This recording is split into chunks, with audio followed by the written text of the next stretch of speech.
But to clarify the difference, the recommendation is the NCRA essentially is a group that will provide recommendations and advice to us on and assistance in running the station within the guidelines set out by the CRTC.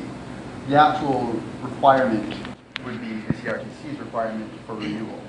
So essentially what they are suggesting to us is if the CRTC were to audit us, we would be at great risk of losing our license. And I think what you're telling us is if we were audited and I'm not trying to be combative, if the CRTC decided to audit us tomorrow and said you need to fix that, I think what you're saying is if we fixed it, then we would lose any potential risk, chance of funding because we have now fixed what we're legally obligated to do.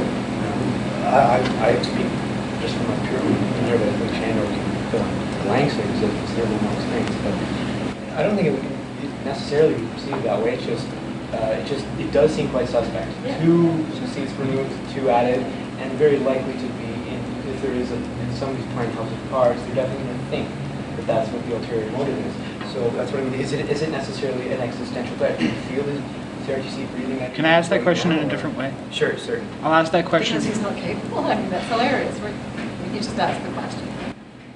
I'll ask the question by asking, what if the CRTC begins an audit? What is the process? I have no idea, and I don't want to find out. Yeah. So well, certainly you would want to find out. I think what you're getting at is what's the urgency and does this happen? I'm saying that let's say that trouble comes up, an alarm bell is raised at the CRTC. Certainly they would allow the board to make any possible necessary amendments at that time. They wouldn't turn the switch off without providing feedback anyway. So this is a perceived threat, but until it actually emerges as an alarm, it doesn't necessarily need to be solved at this moment. And if it does come up as an alarm, and this is the point I'm making, there will be time to solve it then. That's what I'm asking you. Does the CRTC allow you to solve problems that they raise to you? Yes. Yes. But you so don't want then, to put yourself in the position that they pointed out to you. But there's time then. No, I hear what you're saying, Chandra. And I get that it looks suspect. I get all that.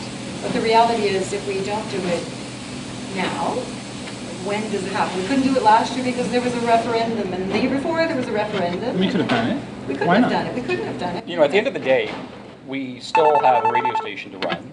We have funding until, whatever it is, 18 months of funding or whatever it is. So, this in no way changes our ability to run a radio station. It's just to make sure we get our house in order, and that's really what this is about. No more, no less. It's nothing. There's no conspiracy to do anything deeper than that. No one's suggesting a conspiracy.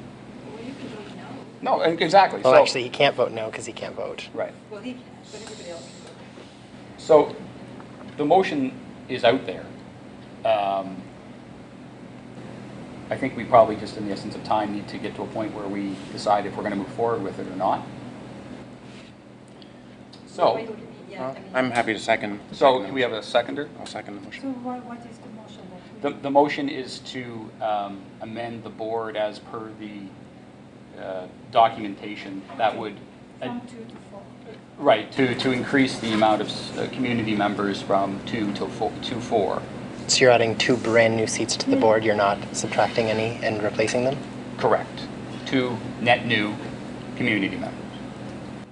That would not be obviously elected tonight. It's just a position. Yeah, You have a mover and a second? Yes, we okay, do. so we vote.